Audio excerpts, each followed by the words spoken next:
Olá, gente, bom dia. Estamos de volta para continuar o nosso curso de responsabilização perante os tribunais de contas.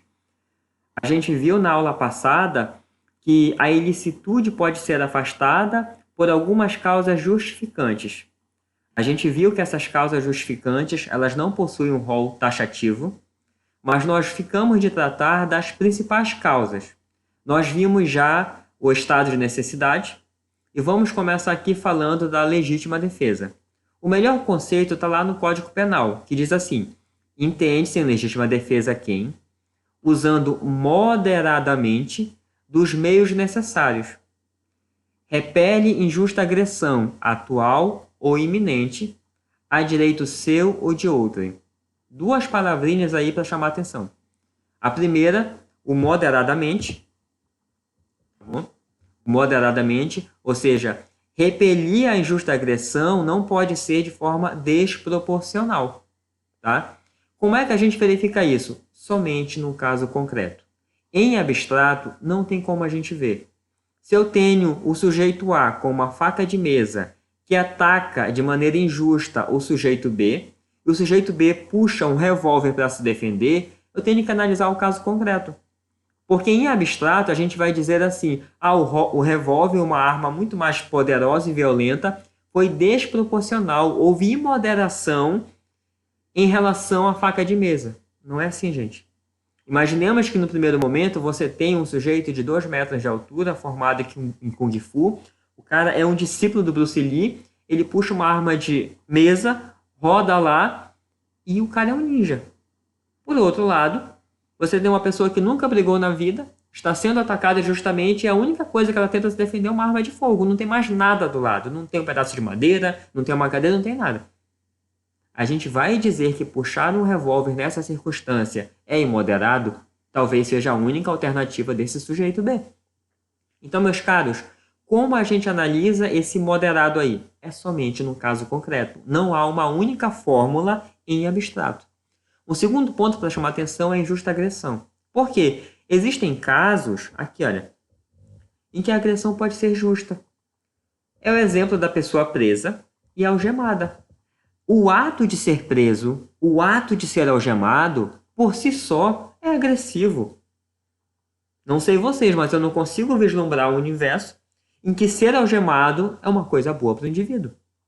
Agora, é claro que, se o policial está atuando na sua esfera regular de direito e prende alguém e algema de forma moderada, lá nos termos já estipulados pelo STF, meus caros, essa agressão é legítima? Sendo ela legítima, não goza o agredido do direito de repeli-la. Percebam? A legítima defesa, ela exige o uso moderado dos meios para repelir a agressão, e essa agressão a ser repelida tem que ser injusta. Por que isso, gente? A legítima defesa, muito bem configurada, ela vai afastar a ilicitude. Ela vai afastar a ilicitude. Se eu saio exatamente agora aqui de casa e prendo uma pessoa no meio da rua e algemo essa pessoa do nada, sem nenhum motivo, eu tenho a ilicitude configurada. Por quê? Eu não estou na minha esfera regular de direito. Eu não estou atuando corretamente. Diferente, se eu saio aqui de casa, eu verifico uma pessoa cometendo um crime em flagrante, eu vou lá e prendo ela. Aí eu estou na minha esfera regular, certo? Então, a legítima defesa, ela funciona como um meio de repelir uma agressão injusta. Ela jamais poderá repelir uma agressão justa, certo? Então, vamos caminhando, gente. Uma terceira forma de afastar a ilicitude é por meio do estrito cumprimento do dever legal. Já dei um exemplo agora do policial que prende, que algema alguém, ele está cumprindo o seu dever legal. Eu já dei o exemplo também, se alguém sai e prendendo alguém, algemando do nada, não vai estar na sua esfera regular de direito, não vai estar atuando legalmente, logo é uma ilicitude, tá? Trata-se de exercício da atividade nos limites estritos da lei. Como assim, gente? A gente já vai ver que ultrapassar aquilo que a lei permite configura ilicitude. É o chamado abuso de direito. Então, nesse caso, mesmo que ocorra dano, o fato não será ilícito, né? Alguns exemplos aqui. O policial, que precisa usar da força física para imobilizar um agressor. Ou é o caso clássico do oficial de justiça que, por ordem judicial, usa força policial, sendo necessário, para arrombar a porta de uma residência e realizar busca e apreensão. Olha só, gente. O oficial de justiça vai chegar numa casa e regularmente vai chutar a porta de alguém? Não. Primeiro ele vai bater. Vai apresentar a ordem judicial. Se a ordem não for acatada, se o residente ele não obedecer essa ordem, apresentar resistência, aí sim, tá, por determinação judicial, o oficial terá direito a fazer uso da força policial. Verificam aí todas as limitações que a lei nos põe, todo um caminho tem que ser percorrido, não dá para chegar como super-herói batendo na casa dos outros. Salvo nos casos de calamidade, olha, né, flagrante delito, são circunstâncias que autorizam esse tipo de situação. Mas ninguém é plenamente livre para fazer o que bem quer. A atuação tem que estar nos limites da lei, tá? Porque senão ela não vai ser uma causa justificante, vai ser o oposto. Vai ser abuso e vai ser um ilícito por si só. Tá? Aqui só lembrando para vocês que o excesso, o abuso, ele configura ilicitude. Né? Nós temos, além da Lindbe, que teve aquela alteração em 2018, a lei do abuso de autoridade. Tá? Então, a gente tem que tomar cuidado. Quem trabalha na função de controlador, de técnico de controle externo, de auditor, tem que tomar cuidado porque mesmo no exercício regular de um dever legal, se houver o abuso, haverá ilicitude. Tá? Nós, por exemplo, no Tribunal de Contas, os servidores possuem seu código de ética. Nós possuímos limitações que estão na nossa lei orgânica, no regimento interno e na legislação como um todo, principalmente agora na lei de abuso de autoridade. Aqui um cuidado, dizendo que a ordem manifestamente legal não afasta a responsabilização. Como assim, gente?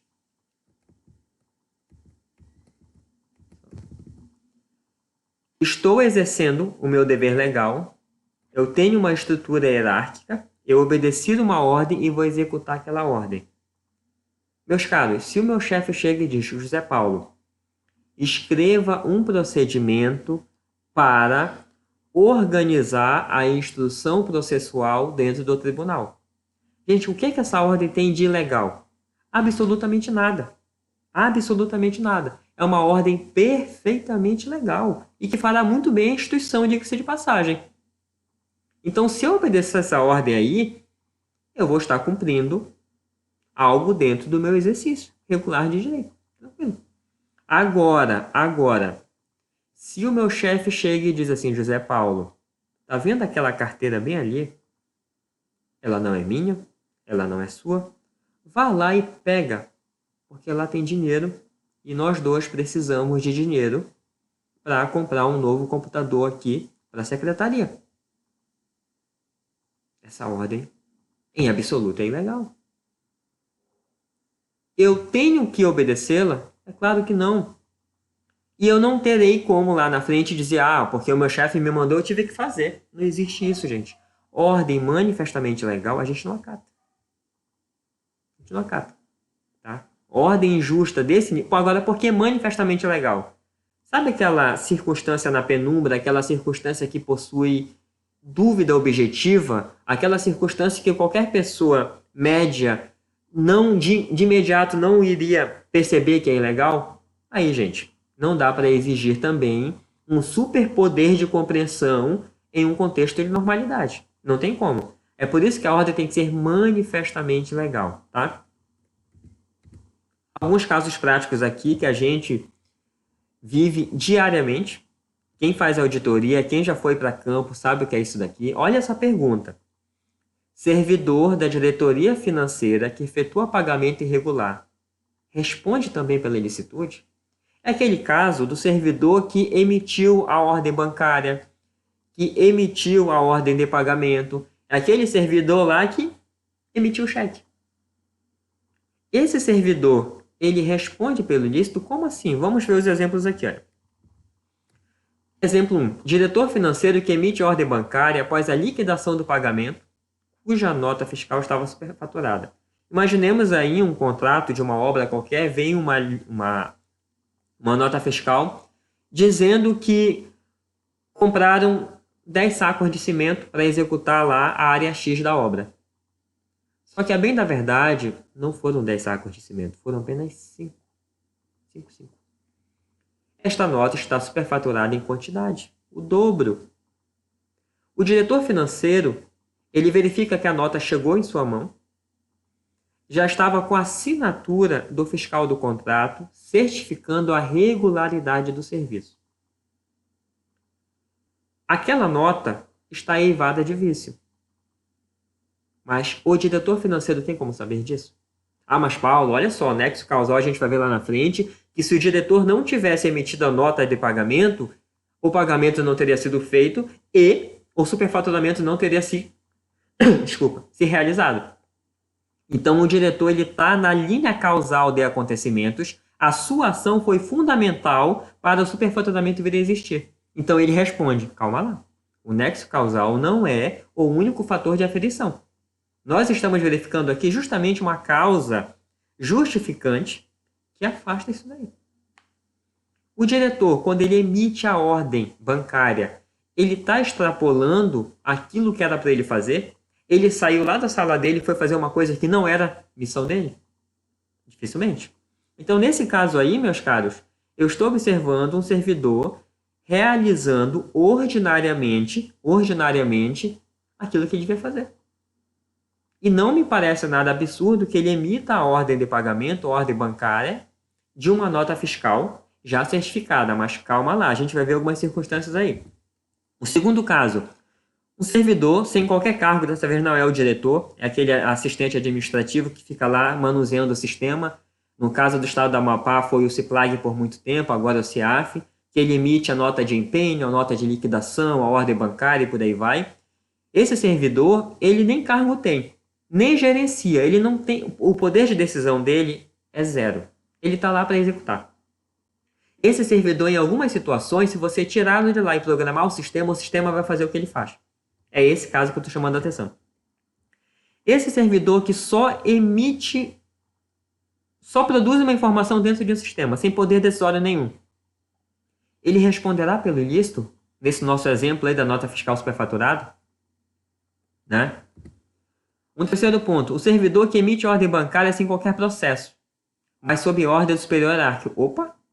Na situação 2, eu tenho um servidor que obedece todo o fluxo regular da despesa. Na situação 3, eu tenho um servidor que extrapolou esse fluxo regular. O chefe chega com ele e diz, olha, Joãozinho, paga essa nota, paga esse valor aqui para o credor tal, porque eu estou mandando. Sabe aquela velha anotação assim no papel em branco que só vem um rascunho assim? Pois é. Se esse servidor, nessa terceira situação, efetuar esse pagamento, ele emitir lá a nota, emitir a ordem bancária, será que ele responde?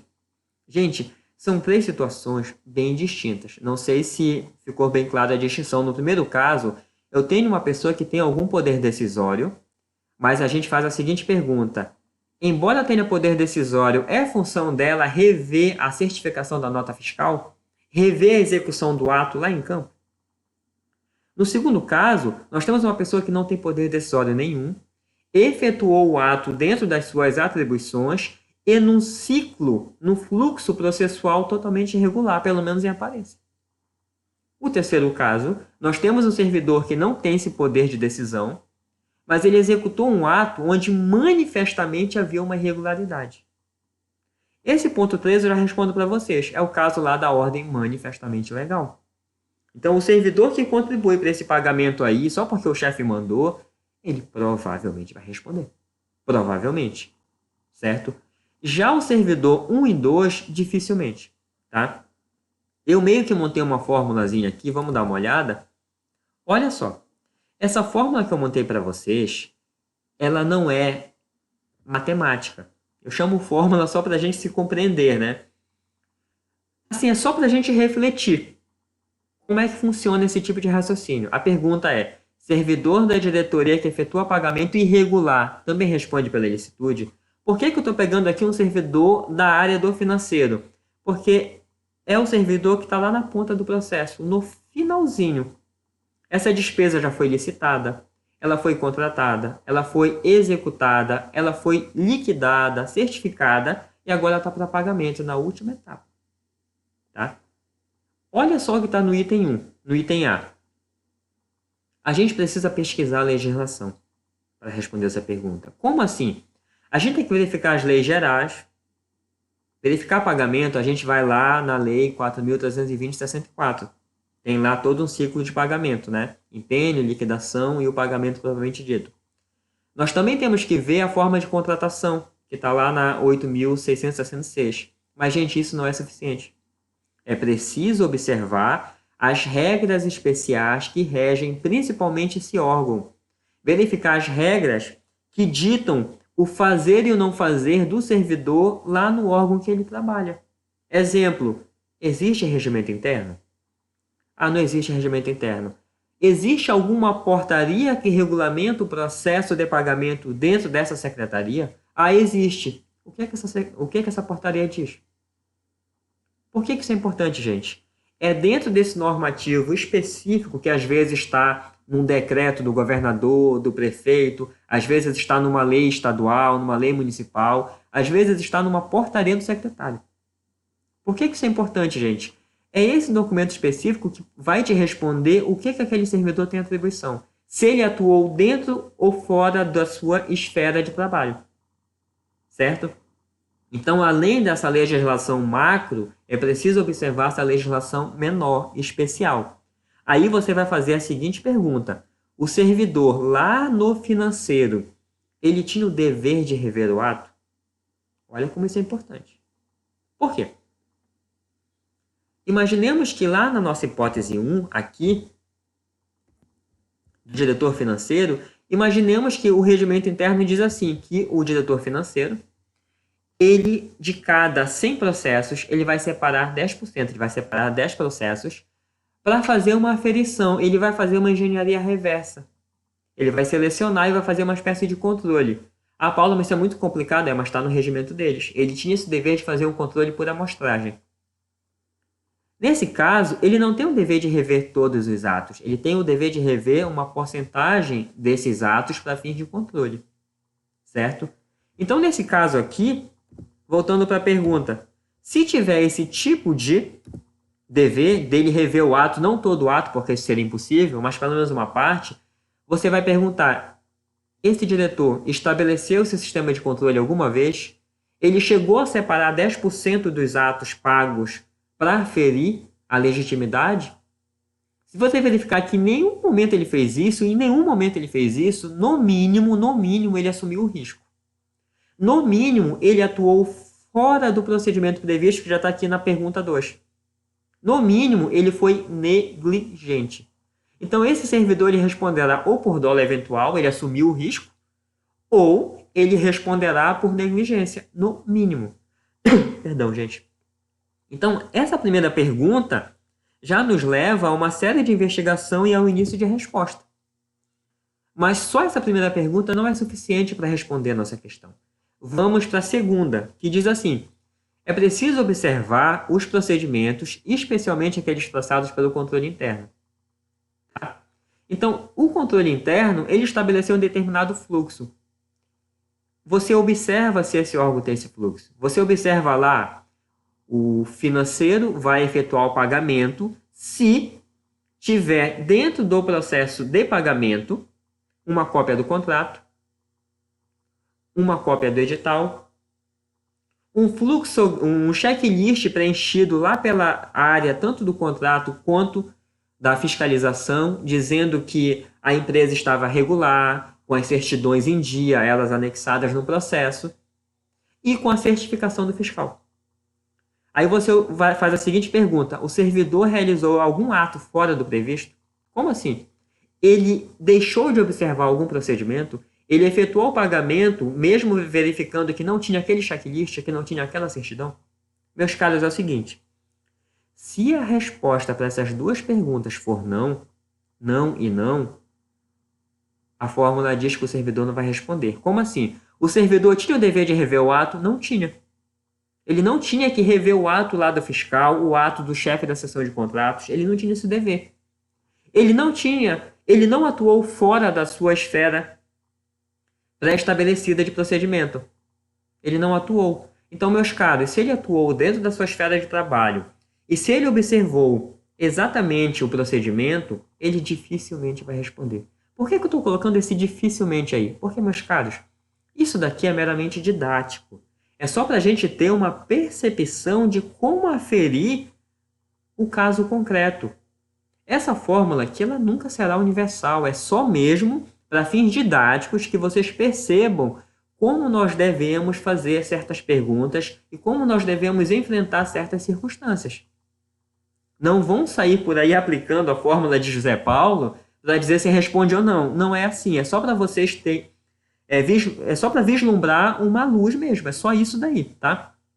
Por que eu chamo atenção para isso daí, gente?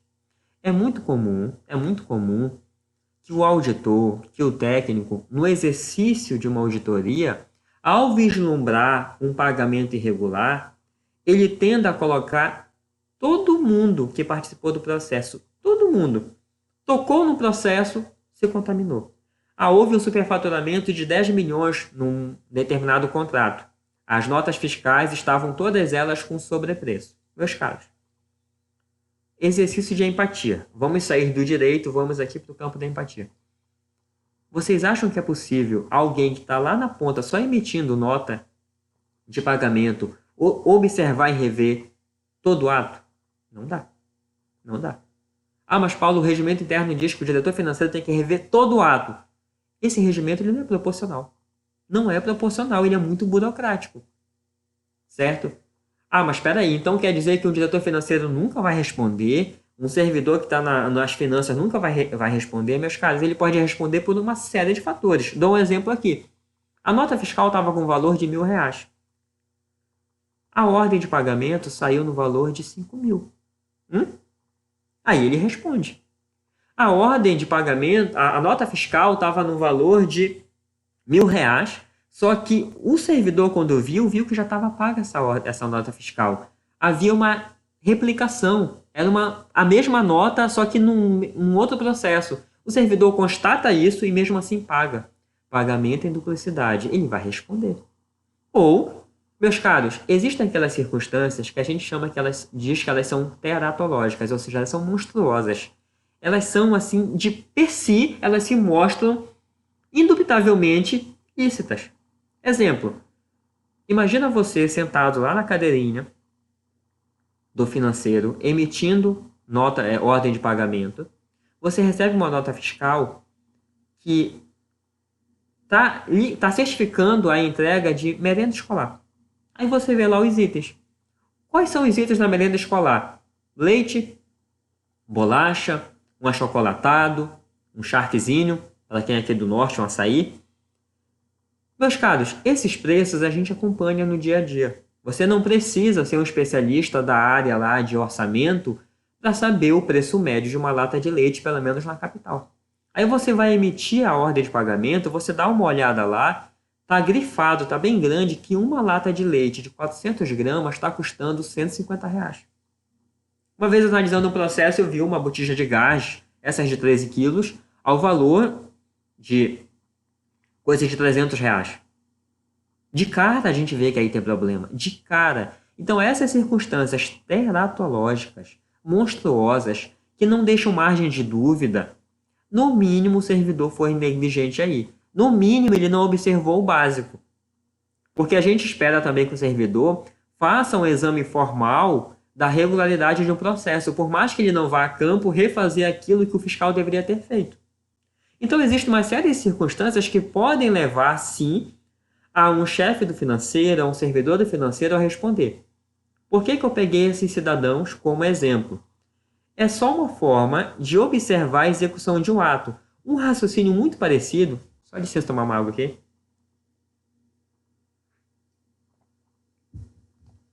Um raciocínio muito parecido a gente vai aplicar em qualquer outra avaliação. Seja para avaliar a execução de um fiscal, seja para avaliar como se comportou o chefe da licitação, Como se comportou o secretário? A gente tem que fazer essas perguntas. O servidor atuou dentro da sua esfera de trabalho? Ele tinha o dever de rever aquilo ali? Essa pergunta é tão importante, gente, porque se a gente achar que a todo momento o servidor tem o dever de rever todo o processo, quando é que o processo vai andar? E quando é que aquele servidor lá atrás assumiu a sua responsabilidade? Porque vejam, quando um fiscal de contrato certifica uma fatura, ele está declarando que, nos termos da lei, ele, fiscal do contrato, confere aquilo como verdadeiro. Tanto a quantidade, quanto a maneira de executar o ato. Ah, Paulo, e o preço? Calma lá. Lembra que eu fixei isso de tomar cuidado para não obrigar o servidor a rever todo o ato que ele está fazendo? Imagina aí você é o fiscal de um contrato da merenda escolar e a nossa lata de leite ninho ela não está superfaturada em 500%. Ela está superfaturada em 10%. Meus caros, se a lata de leite ninho está custando R$ 12 e lá no preço ela está num preço de R$ 13,20, eu pergunto para vocês. É obrigação do fiscal rever aquele preço que foi orçado lá atrás? Dificilmente, gente. Dificilmente. Então, se eu tenho um superfaturamento que decorre de sobrepreço, possivelmente quem vai responder é quem fez o orçamento lá atrás e não o fiscal nesse momento. Mas tudo isso, gente, tudo isso eu estou analisando em abstrato. É preciso olhar o caso concreto. É por isso que, aí vamos retomar o que a gente viu lá no nosso módulo 1, a situação encontrada tem que ser muito bem relatada dentro do relatório de auditoria. A situação encontrada, ela é muito importante para a gente configurar um achado de auditoria. Se a gente deixa escapar algo desse ponto aí, a gente pode colocar alguém lá na nossa matriz de responsabilização que não devia estar. Então, isso é muito importante, tá? Então, gente, aqui fica a fórmula que eu produzi para vocês, tá? Isso daqui é Brito 2020. Mas assim, isso daqui é para fins didáticos, gente. Isso daqui não é equação. Isso daqui não tem um sinal de igualdade. Esse sinal de igualdade tem, mas é meramente ilustrativo, tá? Isso aqui não é matemática. Não é para sair por aí aplicando isso daí como se não tivesse erros. É só para visualizar o que a gente deve fazer na função de auditor e de técnico de controle externo, tá? Temos ainda aqui 3 minutos. Vamos ver o que a gente pode encontrar nessa aula. Gente, corroborando tudo que eu disse, olha esse julgado do TCU. No âmbito do TCU, é considerado de boa-fé o responsável que, embora tenha concorrido para o dano ao erário, ou seja, por mais que a ação do servidor esteja dentro do fluxo causal de acontecimentos, esse servidor seguiu as normas pertinentes. Olha aqui, os preceitos e os princípios do direito. Então, meus caros, a formulazinha que eu montei para vocês, ela nada mais é do que a equação desse acórdão aqui do TCU. Tá? Nada mais é do que isso daqui. Então, percebo que aqui nós temos um lastro jurisprudencial de um tribunal que a gente costuma seguir bastante, pela sua tradição, pelo seu tempo, dizendo isso. Vou reler pela importância do julgado. No âmbito do TCU, é considerado de boa-fé o responsável que, embora tenha concorrido para o dano ao erário ou outra irregularidade, seguiu as normas pertinentes, os preceitos e os princípios do direito. É o Acórdão 8987 de 2018 da Primeira Câmara. Tá bom? Gente, nós temos agora mais um ato, mais uma causa justificante que afasta o ato ilícito, tá bom? Eu vou ver com vocês aqui porque é bem curtinho para a gente fechar esse ponto. Exercício regular do direito. Trata-se de atuação que, embora cause dano ao outrem, está amparada em direito, desde que exercida regularmente, sem abusos. Dá um exemplo, Paulo. Tá aqui, já dá um exemplo. A nossa companhia de eletricidade aqui do estado, ela efetuou o corte de energia elétrica em decorrência de débito. Foi lá, subiu aqui, temos a imagem do eletricista, subiu o porte, usou o alicate e cortou. Isso causou um dano a quem estava na casa, ao usuário? Não tenha dúvida. Não tenha dúvida. Agora a pergunta é, esse ato, embora tenha causado um dano ao outro, é ilícito? Será? Olha que está aí. Se a companhia efetuou o corte em decorrência de débito, primeiro o pressuposto está preenchido. Por quê? Porque a legislação permite. É um direito dela receber por aquilo que ela forneceu. Ela prestou um serviço, tem direito a receber por ele. Mas olha só, existem umas limitações a esse exercício do direito. Primeira limitação, esse débito ele não pode estar vencido acima de 90 dias.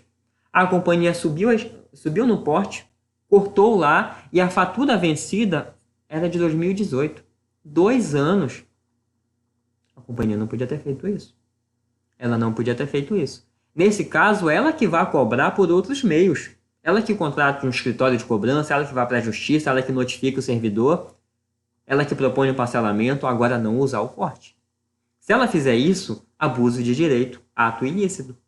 Sabe o que vai acontecer? A legislação do setor elétrico chama isso de o corte indevido. O corte indevido, de imediato, ele obriga a companhia a restabelecer o fornecimento de energia e de imediato já tem uma multa.